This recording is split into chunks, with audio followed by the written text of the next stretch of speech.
Hey, yo, welcome to the How to Write a Novel podcast. Almost a week down, motherfuckers. Man, I'm caffeinated today. So, Tim Hortons is, big time coffee chain in Canada. They do this thing everybody loves, roll up the rim to win, which is just, you roll up the rim of your coffee cup and maybe you'll win another coffee. I don't know, man. People are just so like, oh, I might win a thing. Holy shit, I'm gonna stand in line for ages because I could get a free thing. I don't know, all this dumb shit. It's almost like a pain, I find. Like, I'd rather just pay for a coffee. It's like now I gotta go in and hand over a little piece of cardboard that I tore off of my coffee cup so I can get a free coffee. It just feels like I'm a pauper from the 30s. Like, please, thank you, please, can I have a free coffee? Unpleasant. However, what's awesome is that McDonald's has been fighting hard to take down Tim Hortons in Canada. Like, the battle has been going on strong for a couple of years, where it's like really obvious that every time Tim Hortons does something, McDonald's, they sort of have their little McCafe thing going on now. And you can really see the one-to-one. It's like, oh, you're going to do that, then we're going to do this. You're going to charge that, then we're going to charge this. And it's nice, because I am been a Tim Hortons fan my whole life, just because I'm a Canadian idiot, so it's hard not to be. But I don't really care.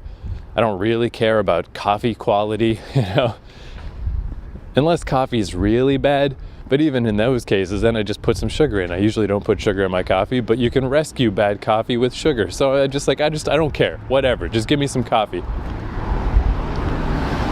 So not coincidentally, as soon as the roll up the rim to win fucking thing started, McDonald's countered with a, hey, just get any coffee you want of any size for $1.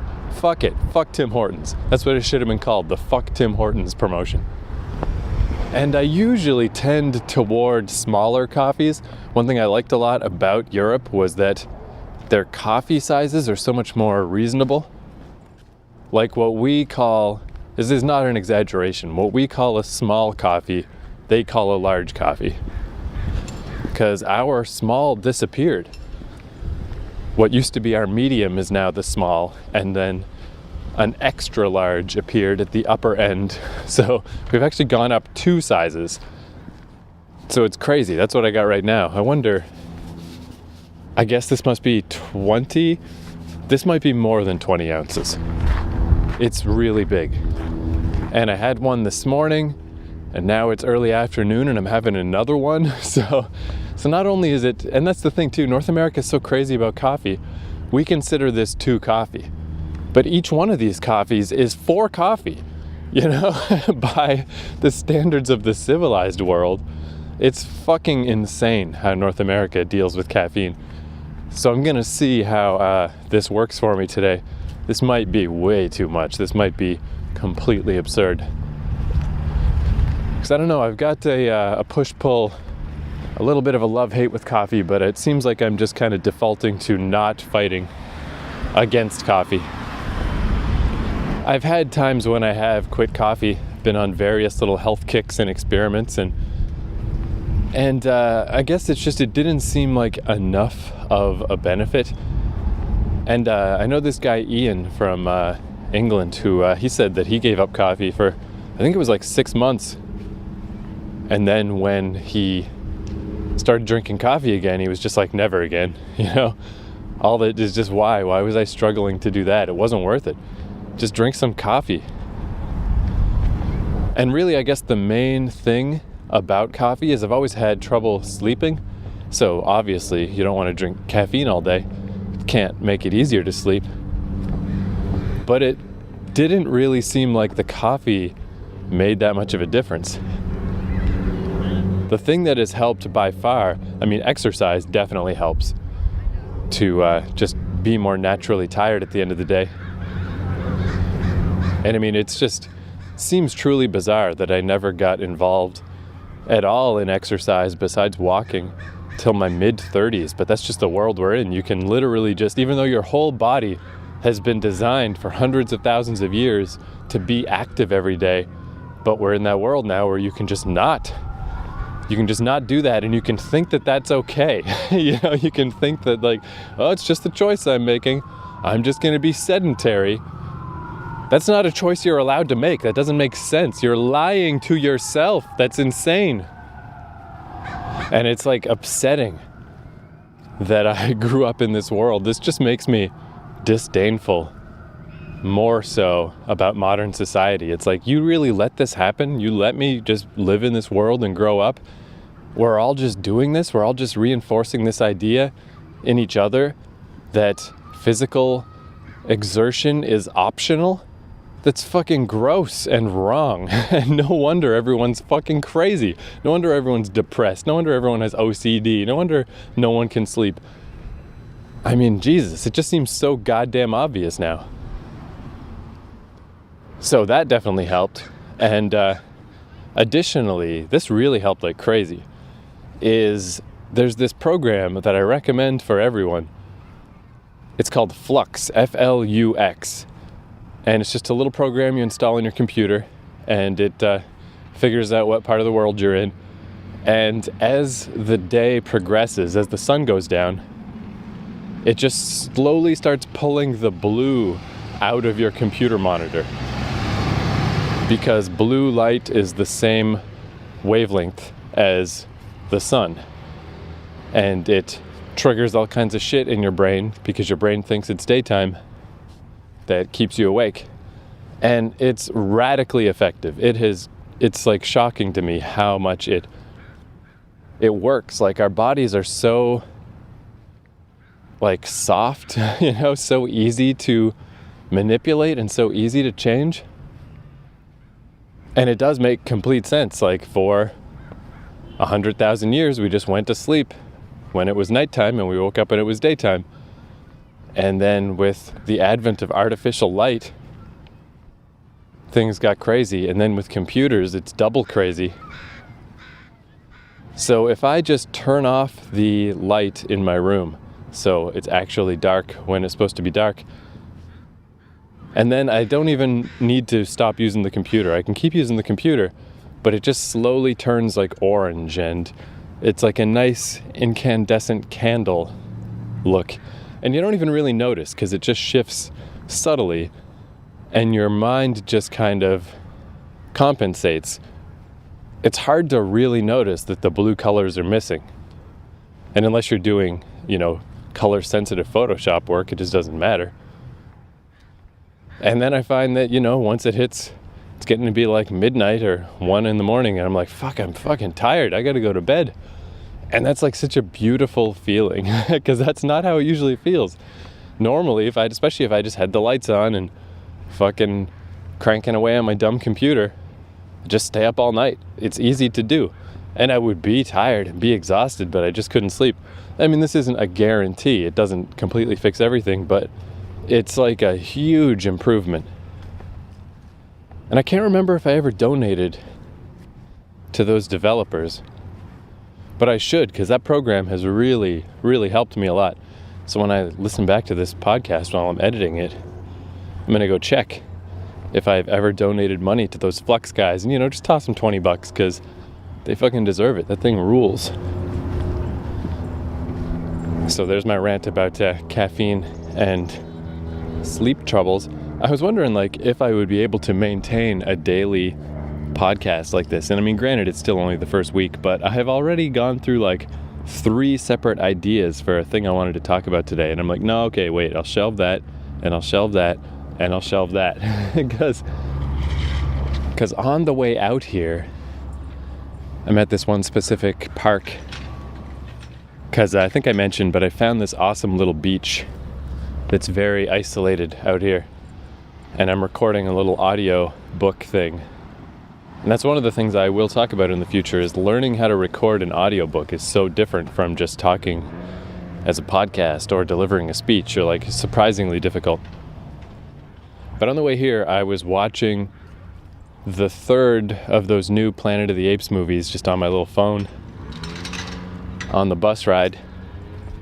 And I loved that first one. I only watched all of them like recently, like in the last year, last 6 months even. The first one with James Franco, where it's just the one ape, Caesar, who is getting smarter and is realizing he won't fit into human society and is trying to figure out what it means to be an intelligent ape. I loved it so much. It's such a great movie. It's just got like so many great little emotional points. And then it has one big action scene at the end where they storm the Golden Gate Bridge, all the other apes that are becoming intelligent. And it's just a great movie. It's got little weirdnesses here and there, but overall, just a really moving, really engaging, awesome movie. And then I heard various opinions about the two follow-ups, like, oh, maybe the second one's not as good, the third one is better, or whatever, I don't know. I think they both suck hugely. The two sequels are terrible. I had such a hard time getting through them, and I finally finished the third one today. And like, when the credits hit, when the screen went black and the credits hit on this third one, suddenly I could see my own reflection in my phone, and I just had a sneer on my face. like I guess you could make arguments for these movies, and like they're very high quality and they have moments, but there's just nothing fucking there. Like, that sneer says it all. Like, there's just, I felt like, and this is how I feel like with a lot of movies, I felt like I was starving. Like, I'm a starving person and I'm just dying for a resonant moment. And there's just nothing there. And it really makes me wonder, like, what is it that people watch movies for? What is it that people read stories for? What is it that they're getting out of these things? It seems like it must be different from me, because I'm getting nothing out of these things. I am starving. I am a man in the desert. And I don't know, it's just like other people don't seem to feel that way or don't seem to notice. They just think all this shit is hunky-dory. Well, let's just go watch another movie. I don't know, seems okay. And I mean, that's a topic I could unravel forever. But I think a huge part of it, and what I want to talk about today, is that I think action scenes are boring. And these Planet of the Apes movies really do a good job of exemplifying that, because the first one has so little action. It is such a character drama. And a character drama based almost entirely on just one person, just focused on this one ape who doesn't even speak for most of the movie. And I just like loved it. Like, that's a movie where I feel like I'm being fed. It's like somebody involved in this, someone writing this story, someone making this movie, seems to have some sense of the world or some sense of what life is like that resonates with me, that feels something like how the experience of life feels to me. Like, I'm watching this thing and it's like a reflection. It reminds me of like, I don't know, like when people play with a puppy, you know, and they laugh and they're just sort of delighted by it because it's another consciousness that they recognize and that recognizes them. And that's how I felt with that movie too. It's just like there's something here that just the difficulty of, I mean, it's, you know, universal themes or whatever, of the difficulty of fitting in and what have you. Learning what you are, becoming aware, having to break away from where you grew up, the people you grew up with, because you're not like them. What a great movie. Whereas the second one, it's just a fight scene. That's all it is. It's just apes fighting with people, and not in a clever way. Like, there are times when action scenes are really good. That fucking movie, Mad Max Fury Road from a few years ago, man, what a good job. Like, that is the exception. Holy shit.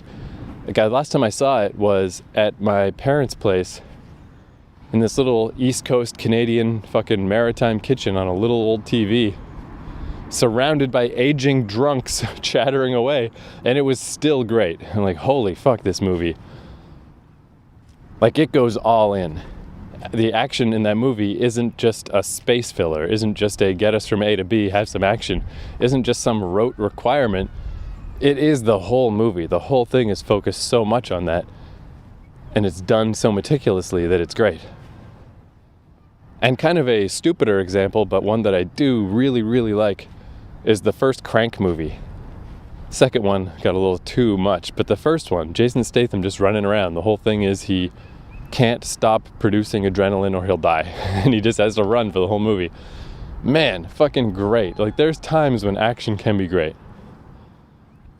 But in general, it is just so pointless because it's just meaningless because nothing changes. Nothing is resolved. Nothing is decided.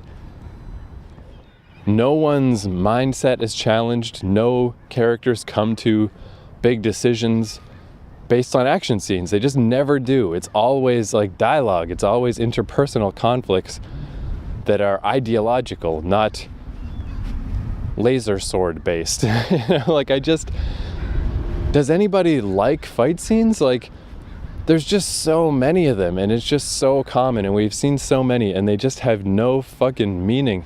And in this Planet of the Apes movie, like the part where Koba and the evil apes go against Caesar. Caesar's trying to make peace with the humans, and Koba's like, no, fuck that, man. These people need to die. So he gathers a bunch of apes to go fight, and they don't even fight in an ape-style way, in a gorilla-style way, if you will. Because they're apes. Their whole thing is that they can sneak in from anywhere. They can live in the woods. They don't need clothes. They are the ultimate insurgent force. They can climb stuff. They can be sneaky. They're strong. They should have swarmed that human encampment from all sides and just been the ultimate terrorists. But instead they charge just straight at the place. Here's the front doors. We're going to charge straight into your giant guns and defenses. So lazy. So fucking lazy and boring and dumb and pointless.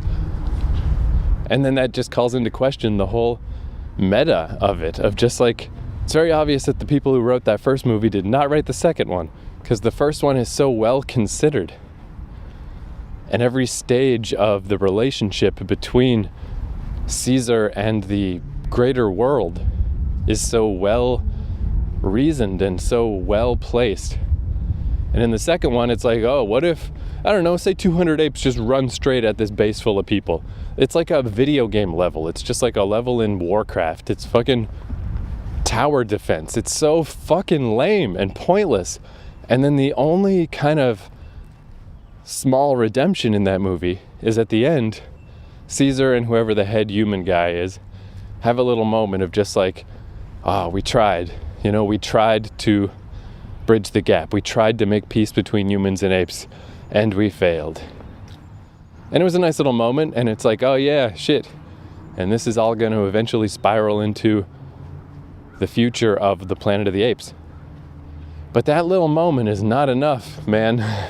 That is one little drop of resonance and meaning, when the previous movie had like 80 of those. And what was the replacement? It's just fight scenes. It's so fucking bad. Just, ugh. So then the third one is definitely better, but it's just still a lot of just weird, disconnected plot points that are a little tough to follow, and A gets to B to C, but it's not really clear how. And then finally, like halfway through the fucking movie, they meet up with Woody Harrelson, and he has his filibuster speech, which is awesome, where he's like, yeah, I know you think I'm the bad guy, and I know I raided your base, and I killed your ape kid and your ape wife, and I killed everybody, and I'm gonna keep killing everybody. Because he reveals there's this new strain of the virus that has made apes intelligent and has killed most of the humans. That doesn't kill the humans, it turns them mute and makes them way dumber. And that's super cool because it ties into how the humans are in the original Planet of the Apes movie. And it really justifies what this guy's doing. Like, this is, the struggle for survival is super, super real, where it's like, not only are human beings gonna be extinct and gonna die, which would be, I mean, at least that's a noble sort of death, you know, is that they're gonna be reduced. They're gonna become the new apes. And he had to, like, he killed his own kid because his kid had this virus, and the rest of the military is not on board with him, but he doesn't care because he's just like, this needs to happen. Even if I have to turn against everybody, this strain of this virus needs to be stopped. These apes need to be killed. All this needs to stop because this is fucking mental. And it's like, awesome. Oh, that's such a cool moment. And then later, instead of the big showdown between Woody Harrelson and Caesar, it's revealed that Woody Harrelson caught this thing and he can't speak and he is devolving. And he has just enough wherewithal left to realize what's happening to him. And soon, he won't even have that. He'll just be an ape. And he kills himself. He shoots himself just while he still is able to. And it's like, oh man, tragic. Awesome. What good shit. But when you really boil it down, that's it. Those two Woody Harrelson scenes are the only parts of that movie that have any weight to them. There's 10 minutes in that movie that means fucking anything. And the rest of it is just whatever.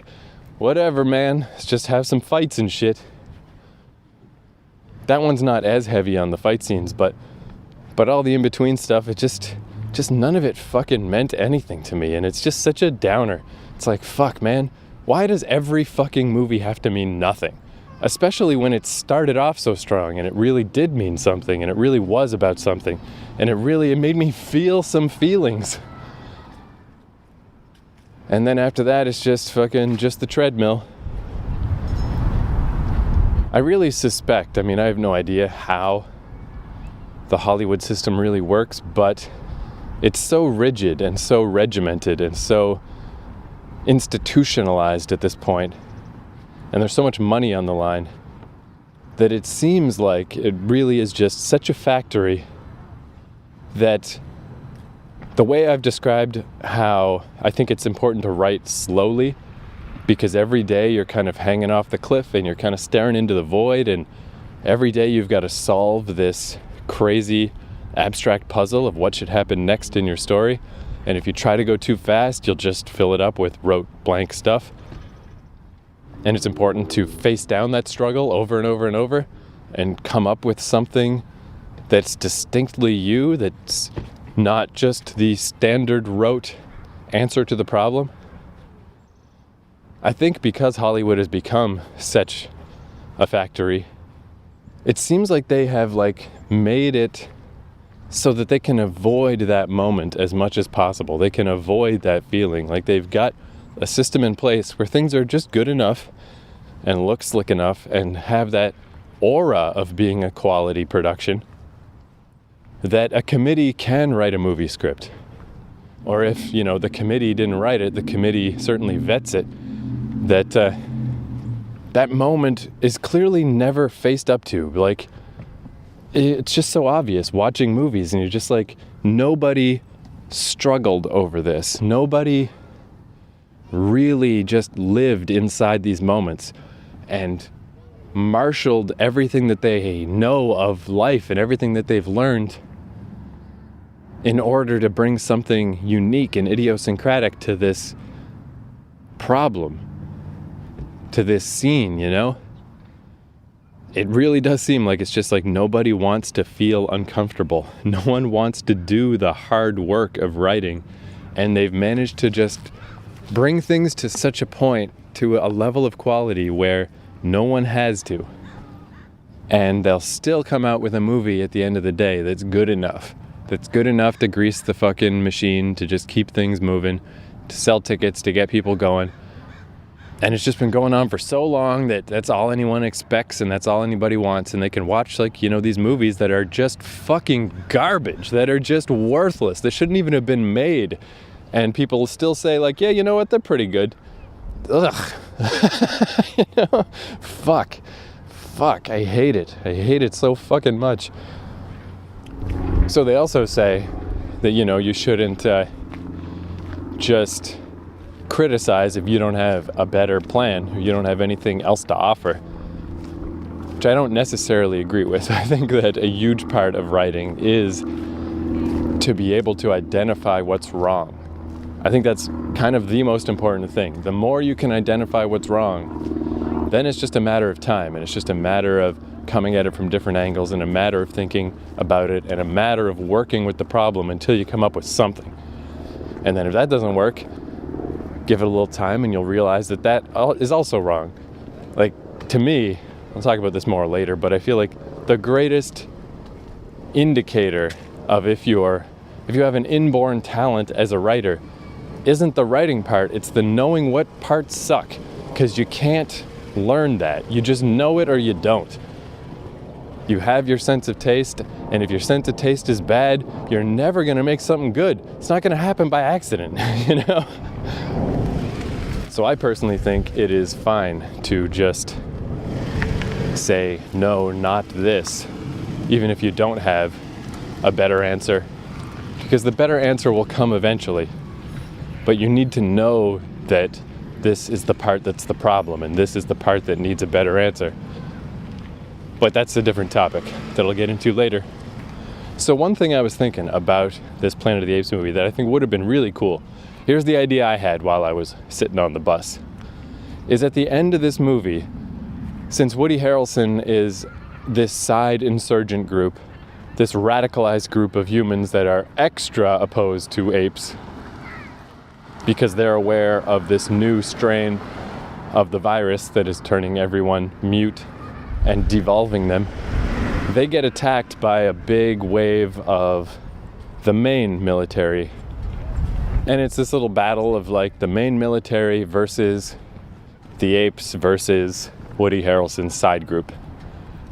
And the main military cleans the fucking clock of Woody Harrelson's group, partially because Woody Harrelson has died, has killed himself, so he's not there to lead them, partially because this time the apes actually do some kind of cool, unexpected ape-type guerrilla attacks. And then at the end, it's this big group of military and Caesar, and he's looking down at them, and they look up at him. And then this is like, I can't even believe I'm gonna say this, but this is really what happens. A big avalanche happens out of nowhere, and it avoids all the apes, and it crushes all the humans. It's so shitty. It's Deus Ex Machina to a T. It's like, well, the movie's over. How do we wrap this up? You know what? Just have a big landslide happen and let's just kill all the humans. Just bury them. Let's not deal with this. Let's not deal with any of this. It's so bad. It is so bad. It's one of the worst things I've ever fucking seen in a movie. It's so lazy and so unreal and just so... The hand of the author is so visible, and it's not a good author. It's the hackiest hack in the fucking Hacksville. It's such shit. Like I just, I feel like every review of this movie, like these movies are extremely well regarded, and it's not okay, man. It's not okay. You cannot have shit like that happen. Man, you just can't. You just can't. Like, where's the critical eye? Where is the criticism? How is this shit ever gonna stop? How is stuff ever gonna be better if we all just accept this garbage and just act like that's okay? That is so fucking shitty. That is sub first draft. That is a joke draft. That's what you write into the script to make your friend laugh. That's not even a first draft idea. It's just a fucking big landslide out of nowhere that just is exactly the right width to kill. Oh, I hated it. I hated it. I hated it so much. Oh, this coffee is fucking freaking me out, man. But if action scenes suck, action resolutions suck even worse, you know? You can't just have a scene from Sylvester Stallone's 1993 Tour de Force cliffhanger suddenly bust into your movie to deal with resolving a situation. Ugh. So my idea was, even if everything else is the same, even if we're just reached this scene, you would have to change Woody Harrelson's speech a little bit for this to work. But say we're right at the end, fucking Woody Harrelson's group has been taken out. Caesar is looking down at the troops in the main force. And what if he looked down at those troops and they were apes? You know, bring in some of that classic Planet of the Apes twist, but not like the Tim Burton twist that made no fucking sense. What if this whole time that Caesar's been in the woods and he's been doing his woods thing and thinking that he is the primary group of civilized apes, what if the other apes, unbeknownst to him, have just been taking over the whole fucking world. Because they have been, and they will. That is the whole point. That's where we're getting to, the Planet of the Apes. I think that would have been so cool. That would have been such a cool twist and such an unexpected moment. And it would make sense. It's like, oh, fuck. Like, and then there'd be so much storytelling in that one moment, because it would just say so much about what's been happening behind the scenes and what's been happening in the larger world, and how the balance between ape and human is actually way more fucked up than we thought. The apes are way further ahead than we thought. Woody Harrelson's group, they really are the end of the line. Like, they are it. Humankind is done for. What a cool little moment that would have been. And like I said before, like, a great ending to me can make up for a lot.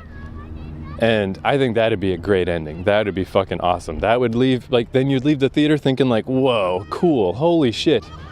Man, that's cool. The apes are just fucking up everyone. Planet of the Apes. Instead, an avalanche kills everyone. And then there's this schmaltzy scene where they're just on a mountain. And Caesar, I guess, is all beat up. And one of the other apes is just like, Caesar, your children will know of what you have done. You're so great. Blah, blah, blah, Caesar. Oh, and Caesar dies, and then the credits, and then I sneer my fucking lips off my face. There you go, Planet of the Apes. I fixed you. I fixed your shitty movie. Too late, unfortunately.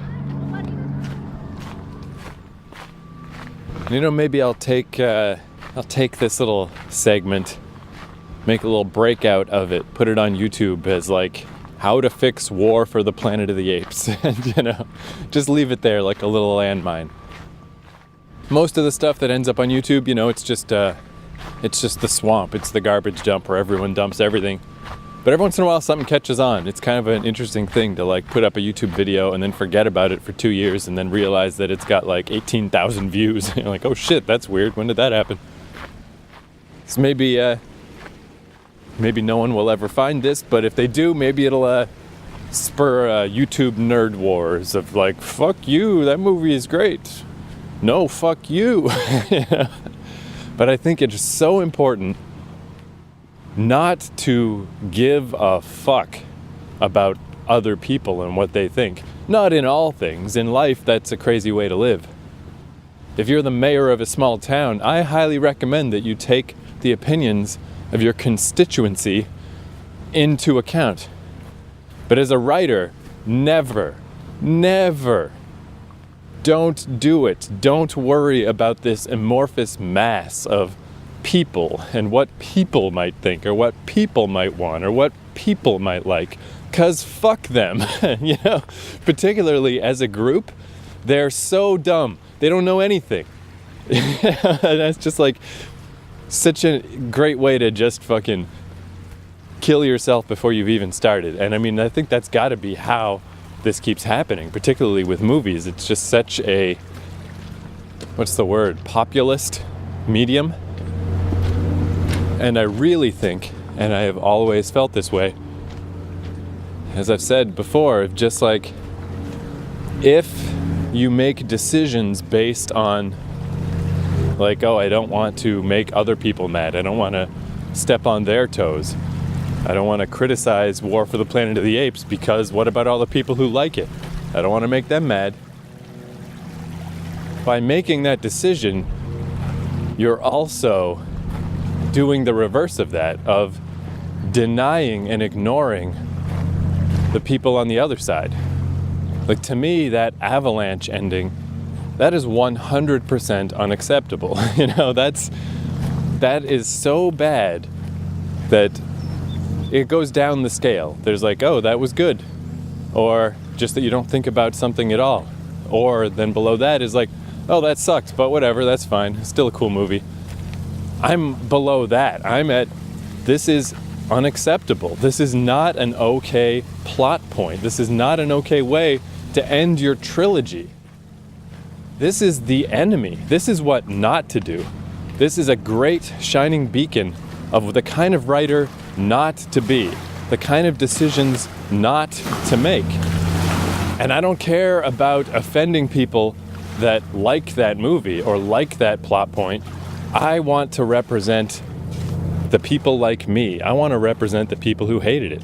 That's who I represent. And I don't want to let down those people. The people that do see things similarly to how I do, the people that share opinions that I have, I want to represent them. And it might be a small minority. It might lead to a lot more hate than it does love. But those people need to be represented. They need someone to see them, you know? That's what I'm always looking for and always wanting to find, is works of art or opinions or criticism that I can identify with, that feels the way I do, to Peter Framptonize. Oh shit, I'm down by the beach and the water is really high today, and I'm precariously walking along a slick log. Whoa, which is got hard rocks on one side and gross kelpy rocks on the other side. I could get really hurt if I fell off this. Whoa, let's do it.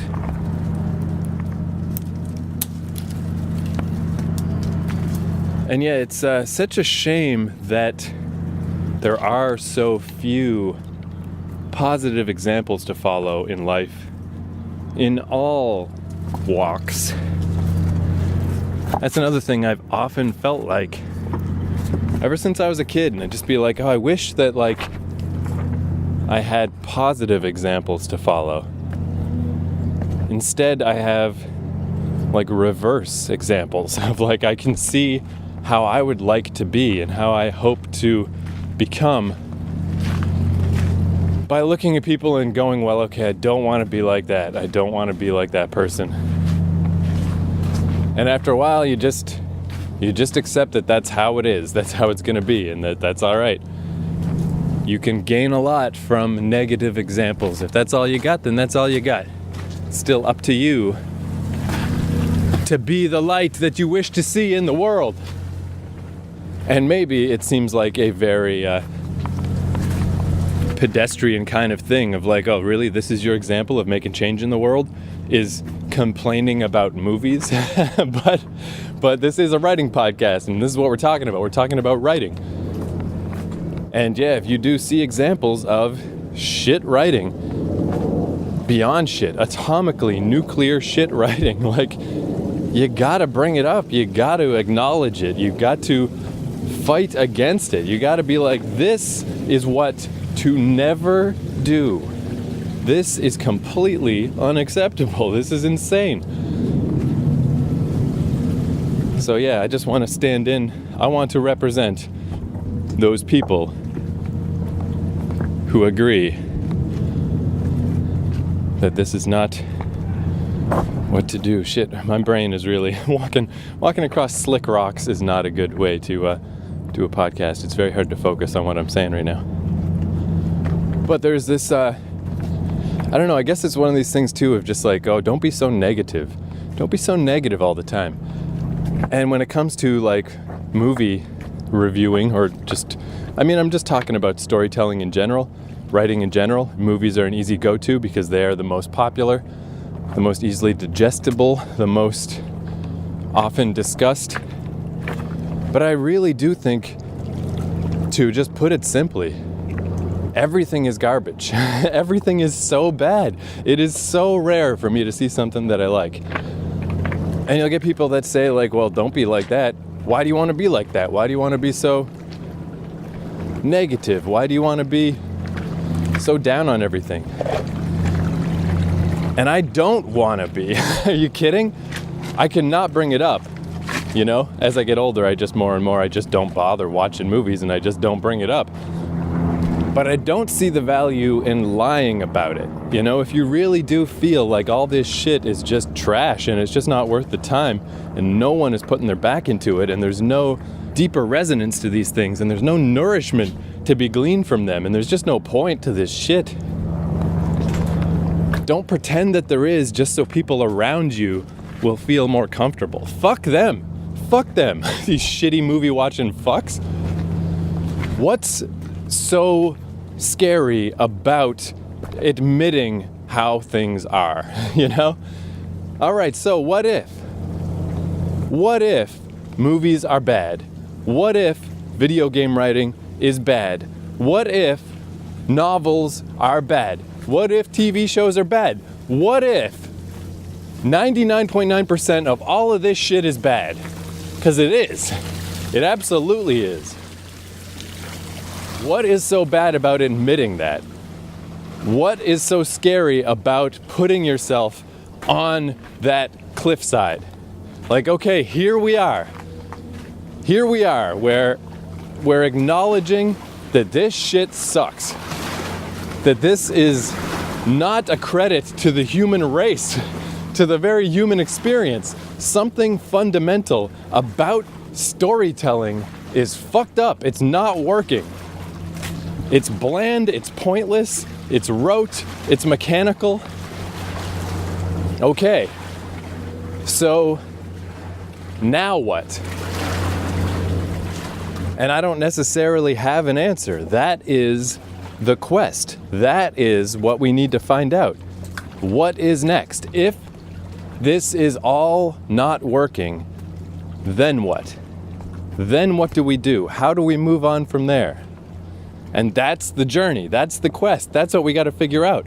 But you can't go on the journey. You can't make progress on this quest if you can't even acknowledge the reality of how things are, of the situation that we are in.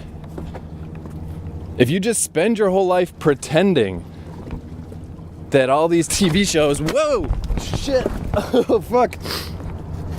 I slipped, but I'm okay. Ew, kelp.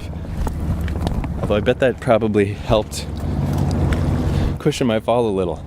If you can't acknowledge, accept, or even recognize that we're in a bad spot, that movies are bad, that TV shows are bad, that this is all just a bunch of trash leading nowhere, then, whoa, then what? I mean, that's why I'm out here on these rocks right now and not at home watching TV, because I bailed out. I'm like, how many times is the big new show gonna happen? And everyone's talking about it, and it's a piece of shit that goes nowhere, you know? How many fucking times is that okay? Man, you know what? This is amazing. Even though I slipped and fell on the rocks, I spilled remarkably little of my McDonald's coffee. I'm like, I fell straight on my ass, man. That's quite amazing. I love this beach because it really feels like some fucking Treasure Island shit, some Monkey Island shit. I was gonna say, except they didn't have a coffee, but in Monkey Island they pretty much did. They had pop cans.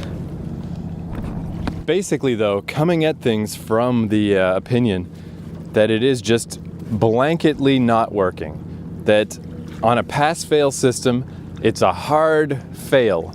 Big time fail as far as modern storytelling goes. I'm only on the very cusp of this journey of trying to figure out what that means and where to go next. But it's leading me back, taking me back to the past, where I'm reading a lot about tribal life and reading old legends and stuff and trying to figure out what storytelling was for. Because obviously a big problem is that our modern world is just a complete bizarre mockery of what the human experience is supposed to be. That physiologically we are designed for a life that is not even remotely close to the life that we're leading. And that seems to be very much reflected in our storytelling. If our whole lives are just based on being pacified and just being fucking cows in a pen, just watching the flickering lights that keep us sated, you know, if that's all storytelling is supposed to do, that is what it's doing, all right. But it really doesn't work on me. I'm not trying to act like, oh, I'm so cool, I'm the big rebel. It just honestly doesn't. Physiologically, it doesn't. I cannot sit there and watch I mean, an episode of a TV show is tough to get through. There are movies where it's like I want to poke my fucking eyes out. Being trapped in a movie theater, unable to leave, just sitting there being subjected to this worthless fucking pablum. It's awful. These stories would not have passed muster back in the day. And it seems to be that storytelling back in the day, it had a much different purpose. I should get into this more later. But its purpose was to fire you up for the next day, to make you feel like you have a sense of mastery over an extremely terrifying world that you in fact have no mastery over whatsoever. Any given day you could be killed, any day you could die. But these stories help you feel like you won't. They make you feel like a warrior. And if you do die, you're gonna go to some great heaven in the sky. And it's all designed to help you in the world. So when you're sitting around that campfire, you're not as scared of that darkness out there. And I think that is what storytelling is for. That's what it has always been for, and that's still what it's for. And that's what I want. I want someone to recognize this world that I'm in, and I want them to contextualize it for me in a way that makes me more effective and more just happy to be here. And if a story doesn't do that, I don't know what it's for. I don't know. Because to just pass the time, to pacify, that is not fucking all right, man. That's such a perversion of the whole fucking notion. And it's just repugnant to me. It's repellent that people are okay with that. That people marathon shows. What are you fucking doing? What are you doing? It's your only life. It's your only life. What are you doing? You know, you need someone to say that. You need someone to shake you. You need someone to slap some fucking sense into you. What are you fucking doing?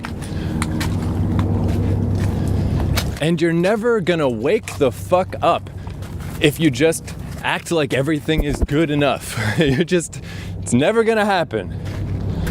And maybe it's not meant to.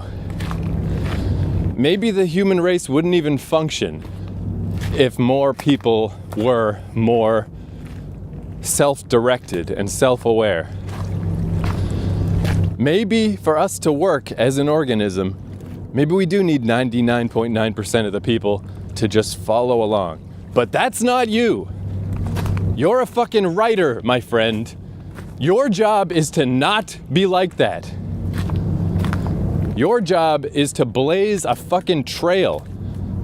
Your job is to fucking show people something, anything. It's up to you, but it has to be something. Otherwise, why are you here? What are you trying to do?